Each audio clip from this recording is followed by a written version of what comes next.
제목은 가장 중요한 질문에 답이 있는가, 그런 제목입니다. 가장 중요한 질문에 답이 있는가, 그런 제목인데요. 우리가 인생을 살아가면서 여러 가지 질문들이 많겠지요. 각자 많을 것입니다. 그 질문의 내용이 중요성 따져볼 때 사람마다 다르겠습니다만, 어떤 분들은 어떻게 하면 돈을 많이 벌 것인가, 또 어떻게 하면 우리 자녀들이 성공하며 살아갈 것인가, 또 우리 가정이 어떻게 하면 하나님 앞에 귀하게 쓰임 받을 것인가, 또 어떤 분은 어떻게 하면 건강하게 오래 살 수 있을까. 각가지 중요한 질문들이 많이 있습니다. 그 가운데 이 성경적으로 또 우리 미래를 바라보면서 가장 중요한 질문은 틀림없이 이 질문입니다. 당신에게 영생이 있습니까? 그런 질문이에요. 그 이유는 오늘 지금 당장, 아니면 오늘 밤에 내가 세상을 떠난다면 어떻게 될 것이다. 우리의 미래에 대한 준비가 중요하기 때문에 당신에게 영생이 있습니까? 이 질문은 인생 가운데 가장 시급하고 중요한 질문입니다. 오늘 이 창세기 5장은 그 질문에 대하여 명확하게 우리에게 답변을 주시고 계세요. 세 가지로 말씀을 나눌까 합니다. 첫째는 영원히 살 수 있다 하는 그런 과거 시제입니다. 지금이 아니고요. 우리 사람은 과거에 영원히 살 수 있었다. 하나님께서 처음 사람을 만드실 때에 영원토록 살 수 있다. 그것이 사실이에요. 사람들에게 되게 이렇게 인사를 하면 좋아하는데요. 그 가운데 매우 만족해하고 좋아하는 인사가 있습니다. 그 인사가 무엇일까요? 그것은 바로 틀림없이 부자가 될 것입니다. 부자가 됩니다. 돈을 많이 벌 것입니다. 그렇게 이야기하면 대개는 좋아합니다. 또 다른 한 가지는 오래오래 사실 것입니다. 그러면 사람들은 다 좋아해요. 연세가 많으나 또 젊으나 오래오래 살 것입니다. 그래서 옛날에 보면은 임금님을 향하여서 왕이여 폐하여 만세수 하옵소서 그러지 않아요? 만세 살아라, 이 말씀은 돌아가시지 말고 영원토록 사십시오, 그 인사가 되는데 사실은 최고 인사 아니에요? 누구를 향하여서 만세수 하옵소서 인사 중에 인사가 되겠습니다. 오늘 창세기 5장을 보면은요, 이 연령이 쭉 나옵니다. 몇 년 동안 향수하고 어떻게 되었더라. 대개 그 연령을 보면은 900세가 넘은 것을 알 수가 있습니다.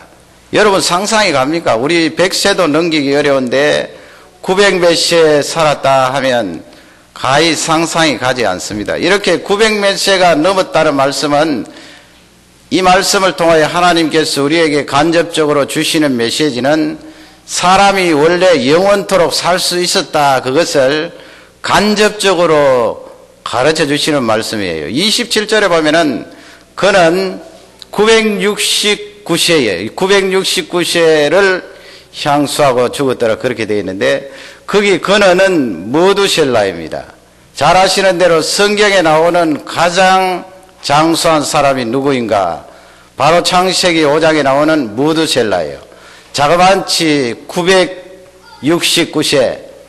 왜 하나님께서 1000세를 넘기게 하지 않고 969세 살도록 하셨는가? 저는 개인적으로 그렇게 해석합니다. 1000이라는 숫자는 성경에 이렇게 보면은 무한한 숫자거든요. 무한하지 않아요. 무한한 숫자입니다. 10 곱하기 10 곱하기 10, 무한한 숫자예요. 그러니까 하나님께서 우리 인생에게 그 무한한 숫자인 1000살은 넘기지 못하도록 하시고 900 몇 살 때 그 영혼을 데리고 가신 것입니다. 그러나 900 몇 살 살았다는 것은 대단한 거지요. 이 가운데 이 말씀을 들으면서 나도 900살 넘었으면 좋겠다 하실 분도 계실 것입니다. 물론 이분들이 비실비실하면서 대소변 받아내면서 900살 넘긴 것 아닙니다. 건강하게 잘 살았어요. 어떤 사람은 이 내용을 보면서 이제 비판을 합니다.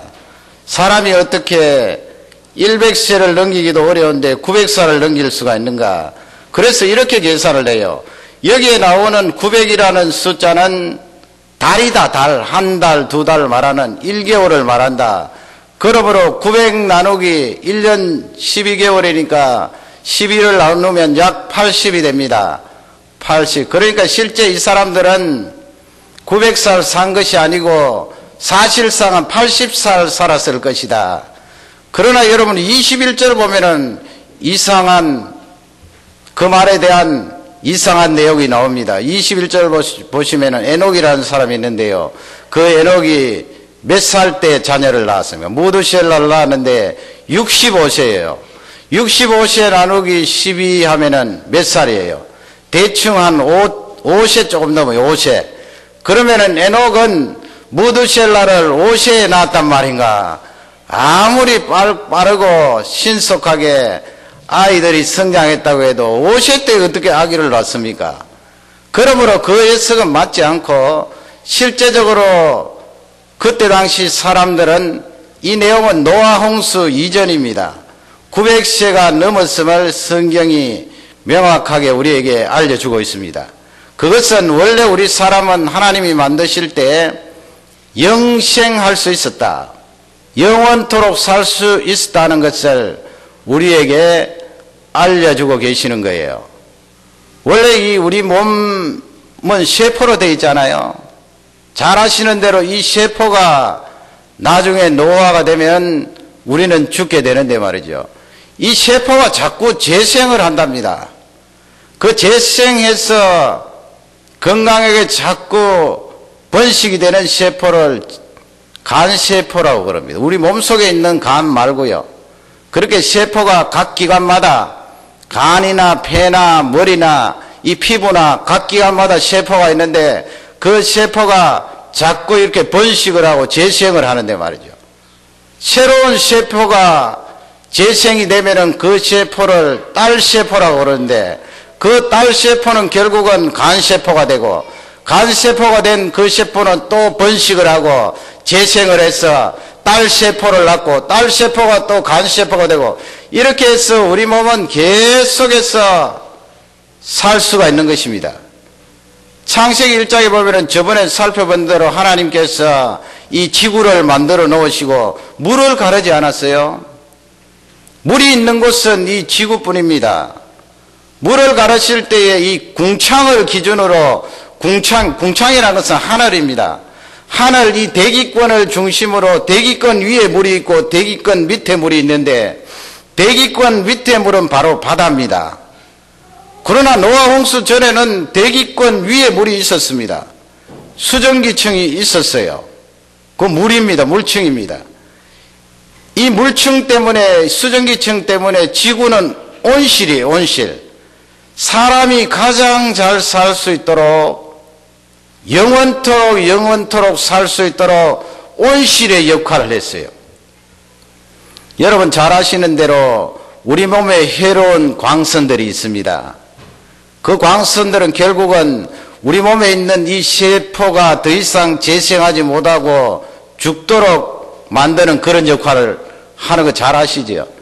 노아 홍수 때 성경을 보면은 이 공중 위에 있었던 지구를 감싸고 있었던 물층이 부서져 내립니다. 그러니까 노아 홍수는 땅 속에서도 물이 솟아올랐고 공중에서도 그 물층이 떨어져서 온 지구를 삼켰던 것입니다. 그러므로 노아 식구 외에는 구원함을 받은 사람이 없습니다. 여러분 그리하여서 노아 홍수 뒤에 불과 500년 사이에 노아 홍수가 끝나고 500년 사이에 인간 수명은 100세대로 내려옵니다. 그래서 아브라함은 175세, 야곱은 100세 중간, 그렇게 해서 이 인간 수명이 급격하게 떨어지는 것을 볼 수가 있습니다. 그것은 물층의 원인이 크고 우리 속에 이 세포가 치명적인 타격을 입었기 때문에 그렇습니다. 우리는 영원토록 살 수 있도록 하나님께서 만드셨는데 우리 사람의 죄 때문에 그렇게 되지 못했다는 것을 성경은 강력하게 우리에게 말씀을 해주고 있습니다. 두 번째 우리에게 주시는 메시지가 무엇인가요? 죄 때문에 죽음이 찾아왔다 하는 메시지예요. 수없이 강조해도 지나치지 않습니다. 죄 때문에 죽음이 찾아왔습니다. 우리 사람이 아무리 노력하고 힘써도 죽음을 극복할 수는 없습니다. 누구나 죽음을 맞이하게 되어 있습니다. 그 죽음을 벗어날 존재는 아무도 없는 것입니다. 지금부터 40년 전에 불란서의 어떤 변호사가 그 90세가 넘은 할머니가 손님이었어요. 내담자였어요. 늘 그 할머니의 일을 봐주면서 하루는 이 변호사가 할머니에게 제안을 했습니다. 할머니, 지금 90세가 넘으셨지요. 그 할머니는 아파트 한 채 가지고 계셨어요. 이 변호사가 할머니에게 무엇이라고 제안을 했는가 하면, 할머니 돌아가실 때까지 제가 월급을 매달 드리겠습니다. 월급 드리는 것은 할머니 보고 일하라는 말씀이 아니고요. 그 대신에 할머니 가지고 계신 아파트를 저에게 양도해 주십시오. 그러면 저는 할머니 아파트가 저에게 양도가 되면은 매달 돌아가실 때까지 월급을 꼬박꼬박 드리겠습니다. 그 대신에 할머니는 원래 그 아파트에 돈 내지 않고 사실 수가 있습니다. 그 두 사람이 이제 약속을 하고 계약을 했습니다. 그런데 이 할머님이 1997년도에 세상을 떠났는데요. 그 계약을 하고 나서 무려 30년 동안 더 사신 거예요. 연세가 얼마인가 하면은 122세까지 사신 거예요. 아마 현대에 들어와서 이 공식적으로 나타난 연령은 가장 높은 것 같아요. 122세. 그러니 이 변호사는 30년 동안 꼬박꼬박 그 할머니 월급을 드렸는데 말이에요. 결국은 아파트 몇 채 사는 값을 드렸는데, 중요한 것은 그 변호사가 먼저 노안으로 세상을 떠나버렸습니다. 어떻게 해서 이런 계약을 할 수 있게 된 것인가? 사실은 양자간에 다 만족이 되었던 거죠. 왜냐하면 변호사 쪽에서는 틀림없이 이 할머니가 90세 조금 넘었으니까 10년을 더 넘길 수 있겠나? 뭐 그렇게 따지고 보면은 내가 매달 월급을 드려도 아파트 가면 충분히 건질 것이다 생각한 것이고, 할머니 쪽에는 뭐 내가 언제 죽을지 모르니까 월급을 준다고 하니까 그냥 아파트 변호사에게 드리고 자기가 월급을 받아서 사신 것입니다. 중요한 것은 그 변호사가 언제 죽을지 몰랐다는 것이고요. 할머니께서 언제까지 사실지도 본인 자신이 몰랐다는 것입니다. 죽음은 우리에게 찾아옵니다. 하나님께서 원래 우리를 영원토록 살도록 만드셨지만은 죽음이 찾아왔습니다. 창세기 5장은 왜 그 죽음이 찾아왔는가? 창세기 3장에 이어서 계속해서 설명을 하는데요. 3절 말씀해 보시면 거기 아담이 나옵니다. 아담이 몇 세 때 셋을 낳았나요? 아담이 130세에 자기 모양과 자기 형상과 같은 아들을 낳았다고 그랬습니다. 130세. 그리고 그 이름을 셋이라 지었습니다. 여러분, 창세기 1장에 보면 하나님께서 사람을 만드실 때 하나님의 형상대로, 우리의 모양대로, 우리의 형상대로 사람을 만들자 해서 우리 사람을 만드셨습니다. 그러나 지금 이 창세기 5장에 와서는 아담 자기의 모양, 자기의 형상과 같은 그랬습니다. 그 말씀은 무엇을 설명합니까? 아담이 가지고 있었던 모든 영성, 아담이 가지고 있었던 죄성, 아담이 가지고 있었던 정신을 고스란히 셋에게 물려주었단 말씀이에요. 피와 이 살만 물려준 것이 아니고 셋이라는 그 아들은 아버지 아담이 가지고 있었던 영적인 영역과 정신적인 영역과 아담이 가지고 있었던 그 죄의 영역까지 다 증가시켰습니다. 트랜스미션 했다는 거지요. 증가시켰습니다. 이것은 무엇을 설명하고 있습니까? 5절에 가면은 아담이 몇 세 때 세상을 떠납니까? 아담이 930세 향수하고 세상을 떠났습니다. 그러면 셋은 어떻게 됩니까? 셋도 동일하게 아담처럼 이 세상을 떠나게 됩니다. 그러면 셋의 후손은 어떻게 됩니까? 셋의 후손도 영원토록 사는 것이 아니고 할아버지, 고조할아버지, 할아버지의 할아버지인 아담 후손이므로 역시 그도 세상을 떠나게 되어 있습니다. 여러분, 저와 여러분은 어떠합니까? 동일합니다. 우리의 할아버지이신 아담이 우리에게 물려준 그 모양, 그 형상대로 죽게 되어 있다는 말씀입니다. 반드시 죽는다는 말씀입니다. 그 죽음의 원인이 무엇인가? 성경은 죄라고 말씀합니다.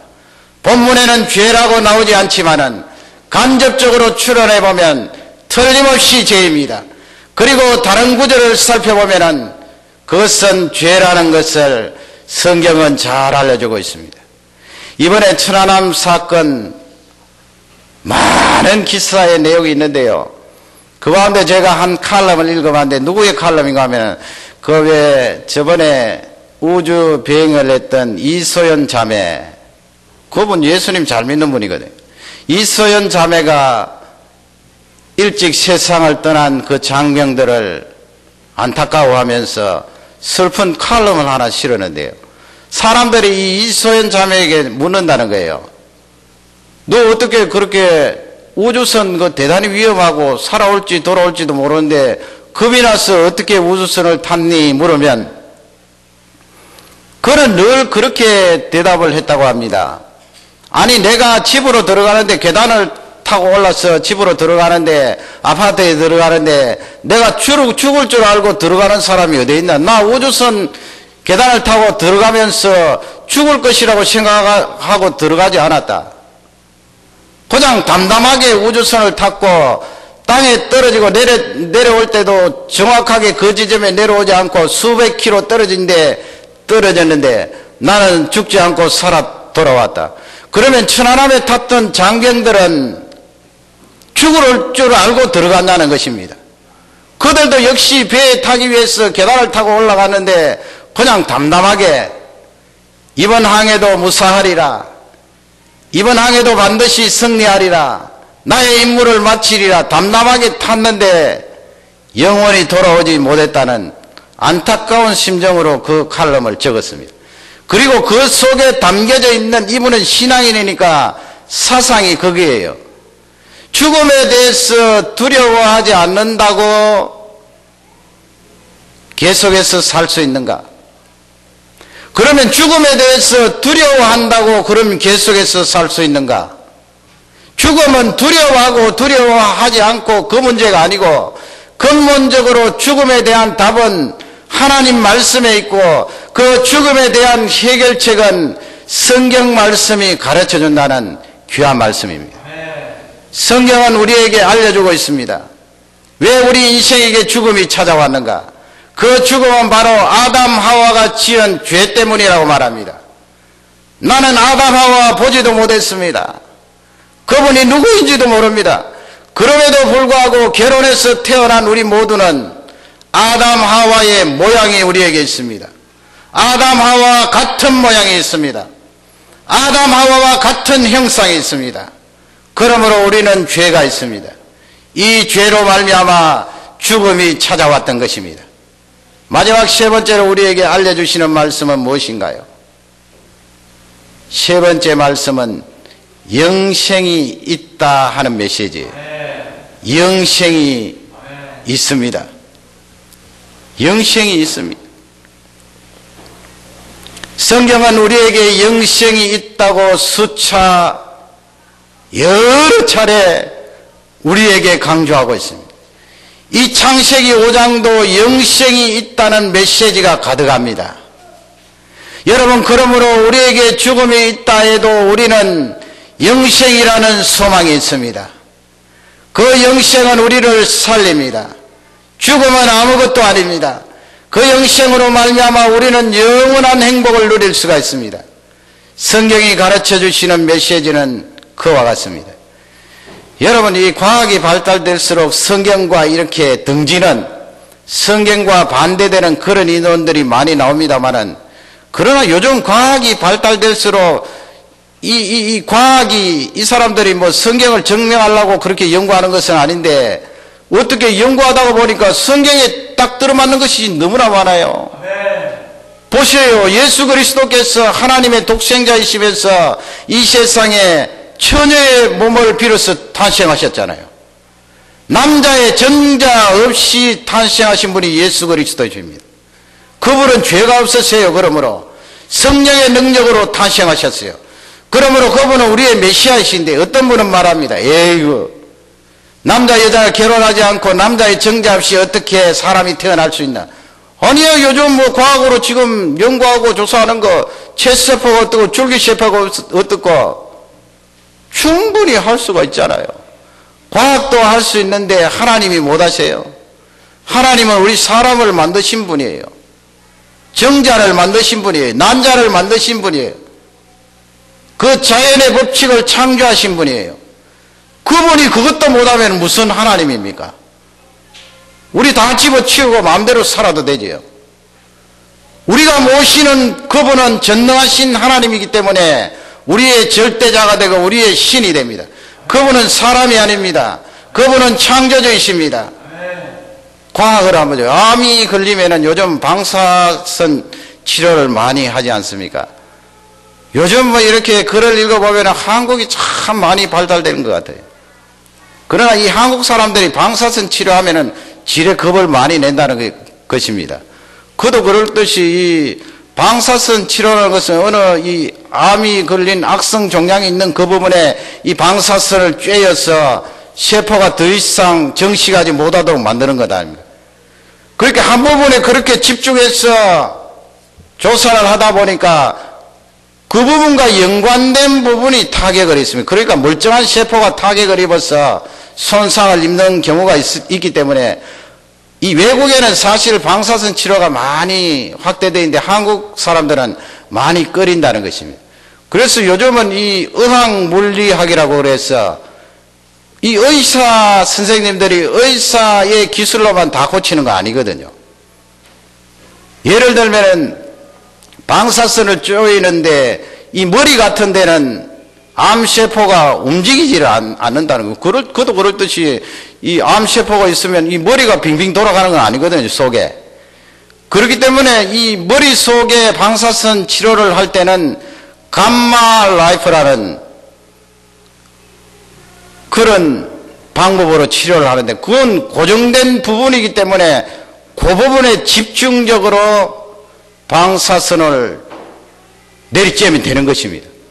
그러나 이 암이 간이나 폐 속에 이렇게 움직이는 기관 속에 들어오면 그렇게 하다가는 큰일 난다는 거예요. 왜냐하면 이 간이나 폐는 막 움직이잖아요. 움직이니까 이 암덩어리도 움직이는 거에 따라.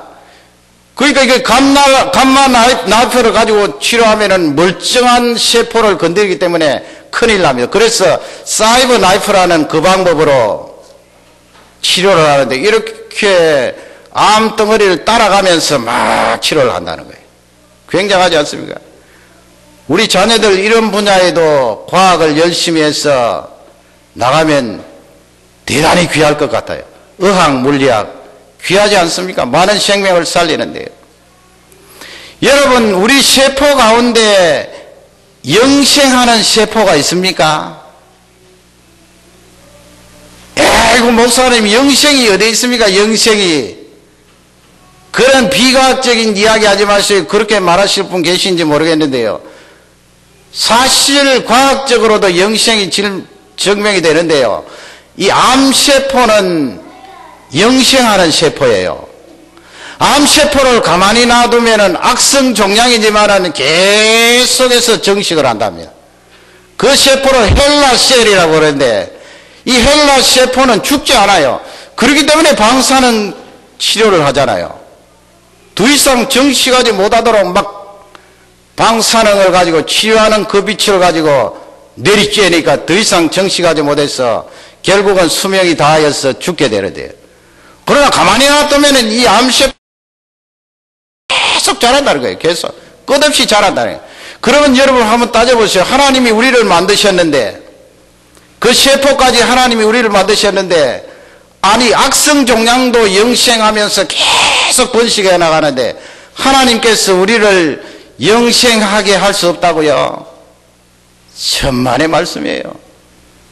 그 크신 하나님이 우리를 영생하게 하실 수 있어요. 우리에게 이 세포가 계속해서 재생하고 자라나고 늘 새롭게 살 수 있도록 영생을 할 수가 있습니다. 성경 말씀은 영생을 가리킵니다. 영생이 있다고 말합니다. 영생이 무엇인가요? 영생은 두 가지예요. 시간적으로 죽지 않고 영원한 거예요. 시간적으로요. 시간적으로 영원합니다. 두 번째는 질입니다. 질. 시간적으로 영원한데 내가 병들고 아프고 고통스럽게 영원하면 그게 무슨 영생입니까? 질이에요. 하나님께서 어떻게 하든 우리의 이 영혼과 육신을 최상으로 바꾸어 주셨어. 그걸 신학자들은 신적인 삶이라고 그랬어요. 여러분, 우리는 죄덩어리이기 때문에 제한되어 있습니다. 고통이 있습니다. 아픔이 있습니다. 눈물이 있습니다. 질병이 있습니다. 그러나 이 신적인 삶이라는 것은 하나님께서 그 능력으로 우리를 바꾸어 주셔요. 변화시켜 주셔요. 질병이 없습니다. 아픔이 없습니다. 제한이 없습니다. 그러므로 그 높은 질을 가지고 영원히 사는 것입니다. 장애가 없어요. 고통이 없습니다.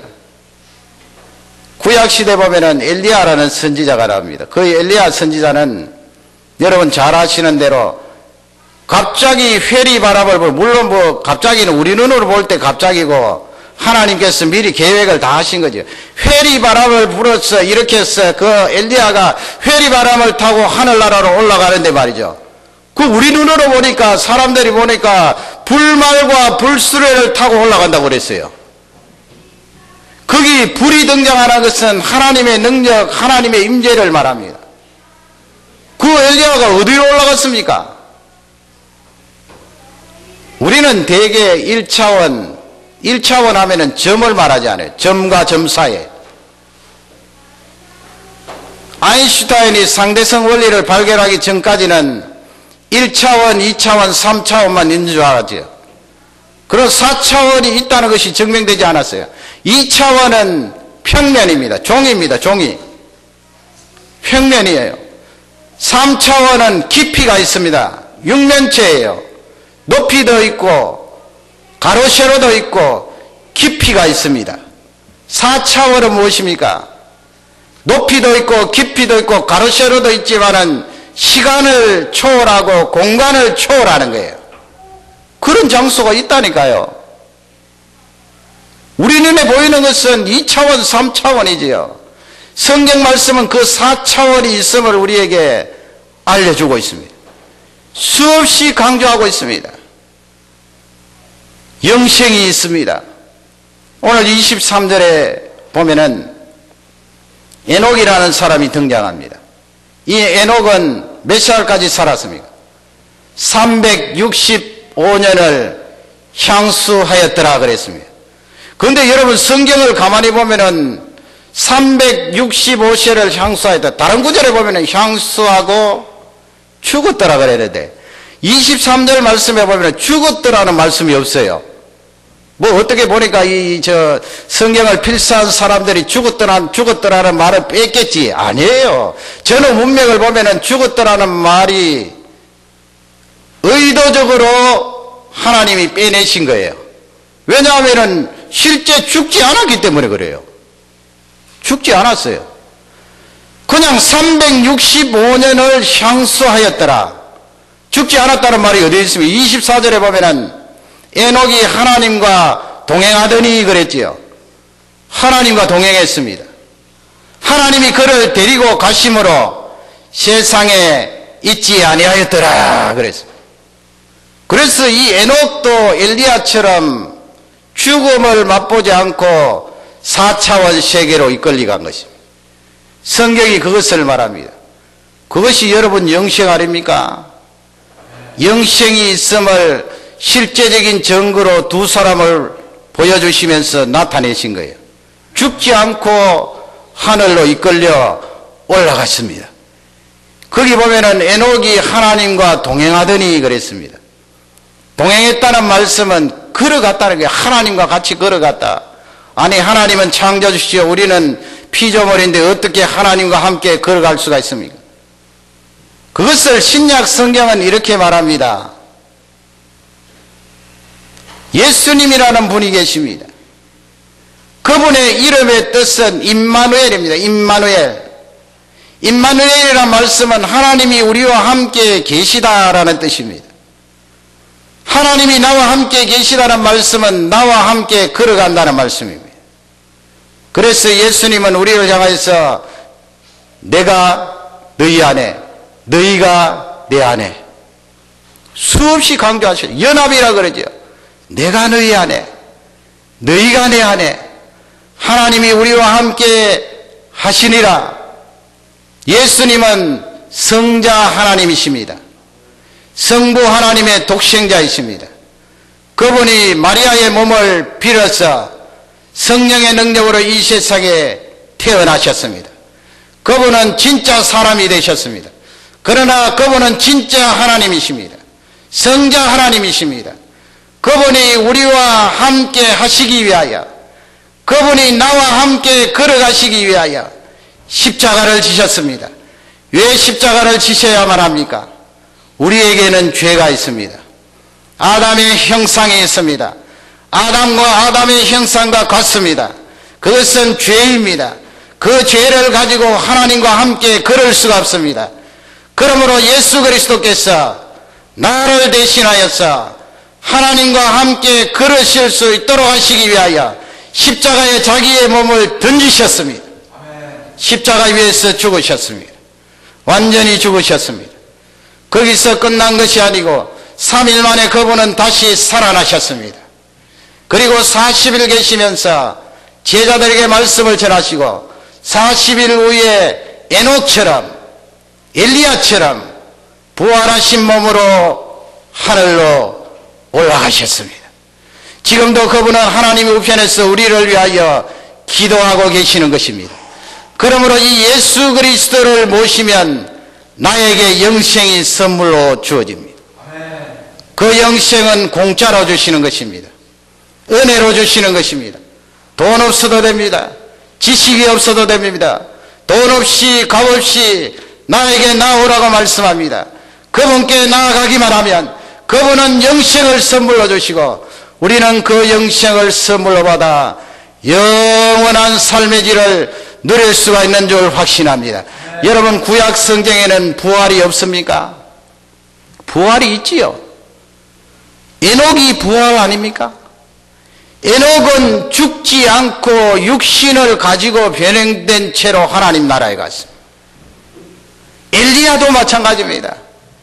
엘리야도 죽음을 맛보지 않고 그 육신이 변하여서 육신을 가지고 하늘나라로 갔습니다. 나중에 우리도 부활할 것입니다. 만일에 우리가 살아있을 때 예수님이 오시면 우리는 죽음을 맛보지 않고 엘리야 에녹처럼 변화될 것입니다. 그러나 죽는다고 해도 우리는 영생을 소유하였으므로 다시 우리의 육신이 부활을 합니다. 그 부활한 육신은 영생을 누리게 됩니다. 아픈 몸이 아닙니다. 장애의 몸이 아닙니다. 질병의 몸이 아닙니다. 높은 삶의 질을 가지고 신적인 삶을 살면서 하나님을 찬양하고 기뻐하는 귀한 존재가 되리라 확신합니다. 이 영생을 예수 그리스도를 통하여 받으시기를 주님의 이름으로 축원합니다. 다 같이 기도하겠습니다. 하나님 아버지 감사합니다. 우리 말씀을 생각하며 간절히 기도합니다. 하나님 아버지 감사합니다. 우리에게